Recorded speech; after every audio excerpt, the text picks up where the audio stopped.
Hello everyone, my name is Arfa Khanam Sherwani. I am a journalist by profession and my job is to tell people's stories, stories of their pain, their struggle and aspirations. But today, I'll tell you my story. So I'll tell you why I decided to do this with my life and become a journalist. So today I'm the story and also the storyteller. Now, as a journalist, I've always believed that the poorest of our people have the first claim over us, the journalist, and over our work, our journalism.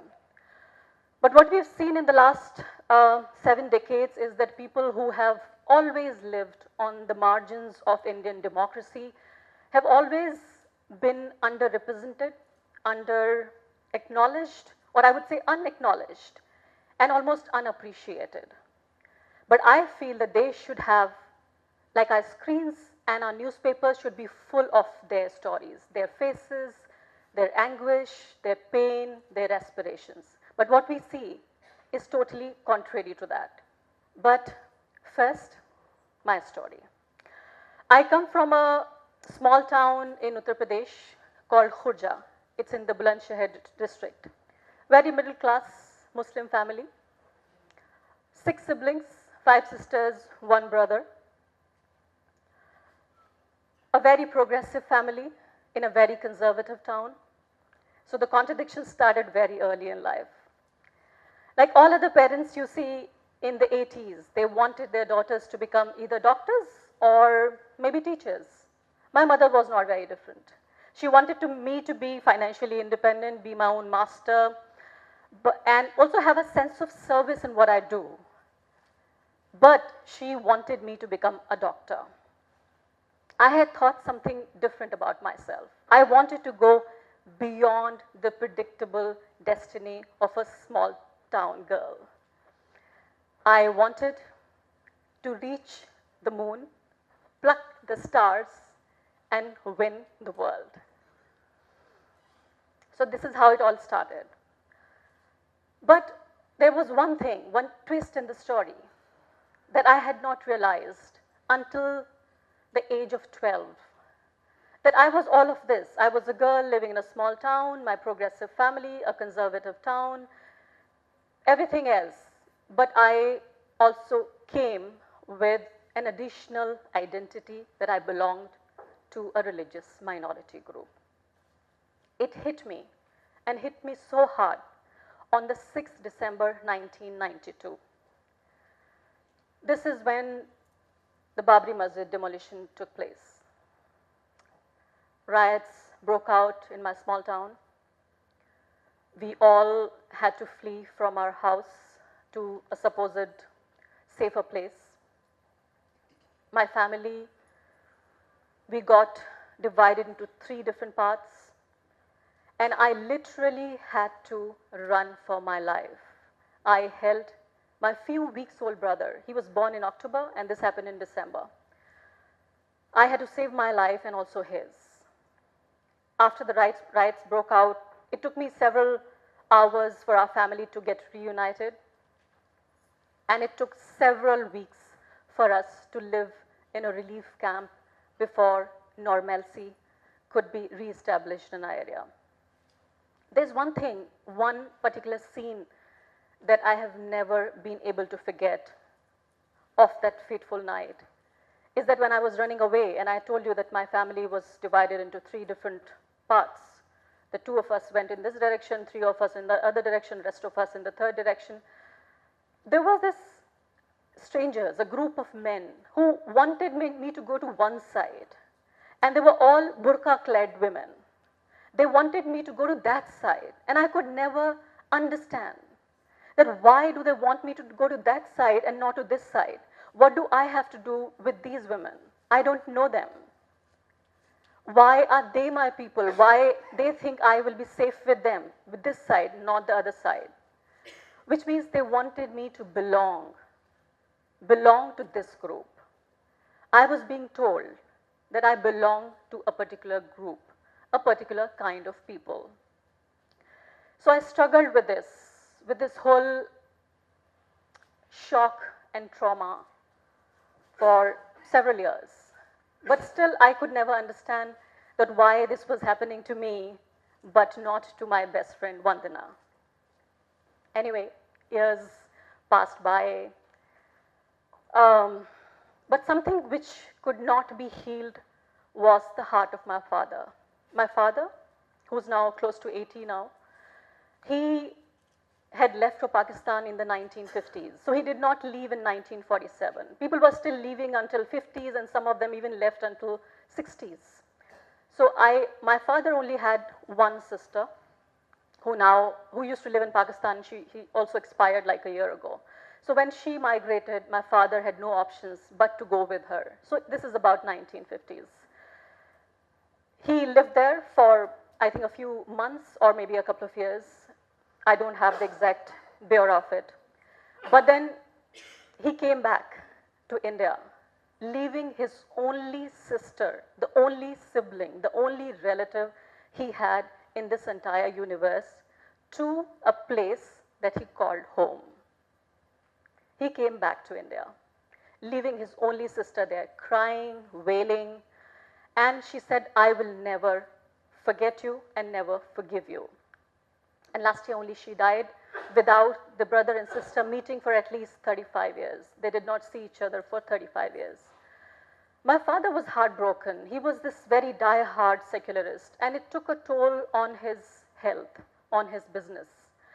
At the age of 13, I had to begin assisting my father in his business, and I can't entirely say that it did not negatively impact my school education. Anyway, so this is the story of my childhood. The ones I would say began to heal. I graduated with science subjects, but eventually I opted for a journalism, postgraduate journalism course.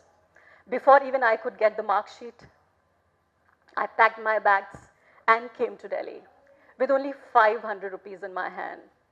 But my eyes were full of dreams, full of ambitions. When I landed here, the roads were well lit, broader roads, network of flyovers, hustle bustle, people trying to get past each other. I thought this is the place where I had always belonged. This was my natural home.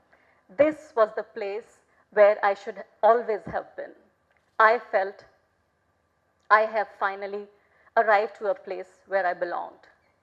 So for the first few months, I started working in newspapers. Then finally, my ultimate calling was TV journalism. I joined Sahara TV. In a couple of years, about 2 years' time, NDTV was launching, and I became a part of NDTV's launch team. And early 2003, I was only 22, and I was a news anchor on a national television.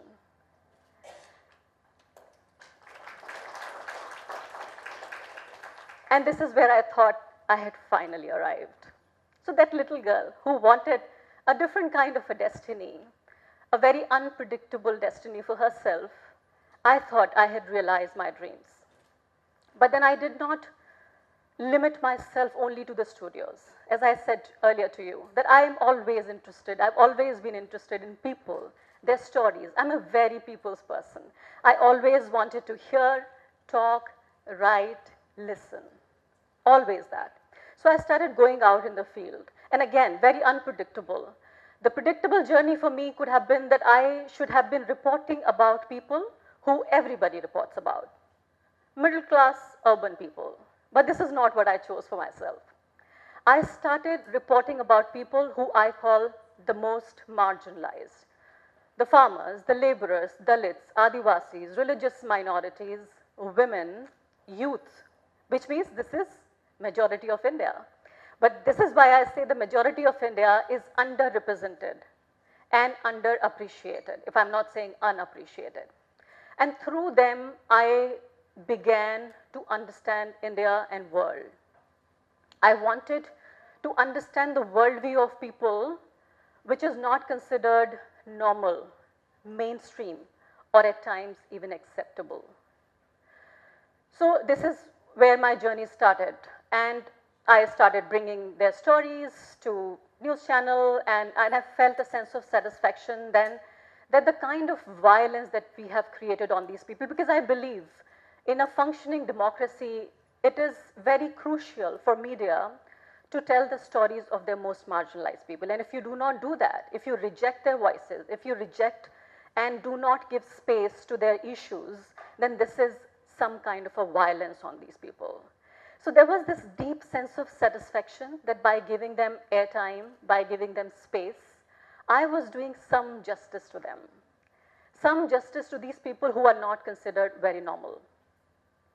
All of this was going exactly or maybe nearly the way I would have wanted, or maybe some way I would not have even imagined. Then came 2008, Butler House encounter. Butler House encounter, I'm sure all of you know about this, that there were some Muslim men, they were holed up in a room on a third floor in a locality called Butler House. I used to live in that locality only. Someone just called me up, somebody who I didn't even know, he just knew me through the TV screen. And he said something like that is happening. So I was the first person to reach the venue. And I started doing live broadcast from there. And I said that there are these young men who are holed up there and police is trying to do this and that, exactly the way it should have been reported. I did not call them terrorists yet, because no court of law until then declared them as terrorists. And I was trying to challenge the police's story and their version, which I feel all journalists should do. But this is not the norm.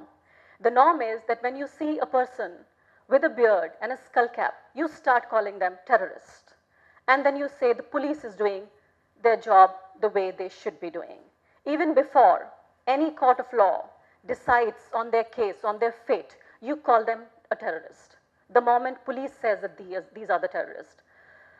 There was a storm of opinions against me, not just in my newsroom, but almost all newsrooms of Indian television, that I was sympathizing with terrorists because I share their religion.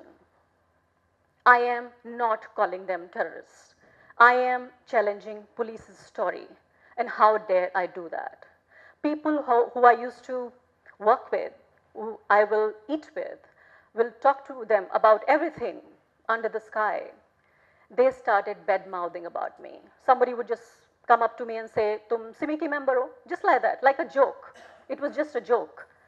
And there are things which I have never forgotten and I can never ever forget. And this is the first time ever in my life that I am documenting this experience, because I come from the same industry. They're my people. I still call them my people.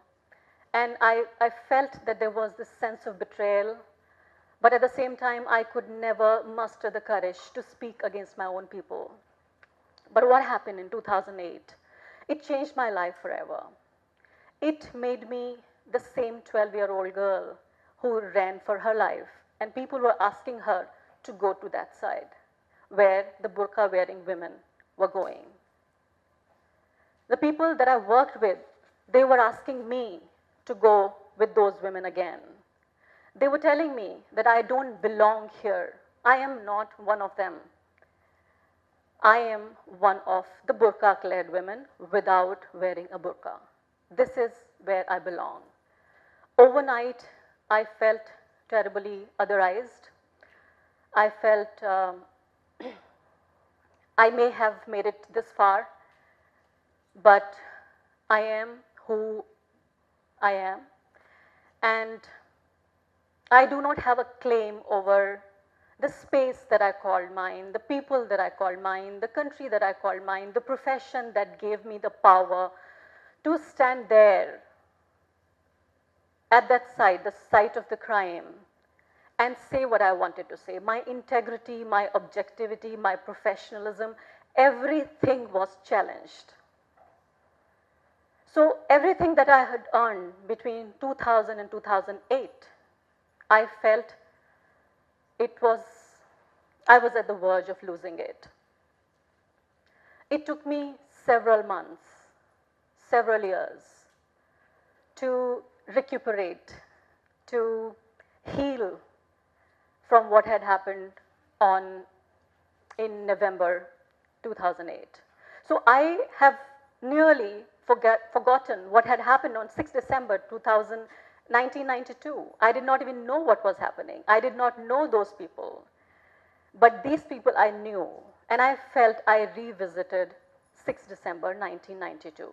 So this is where the passion of speaking and talking to people who are different, who have been otherized, who have been brutalized, who have been denied a space and place in something that we call mainstream, this is where my passion comes from.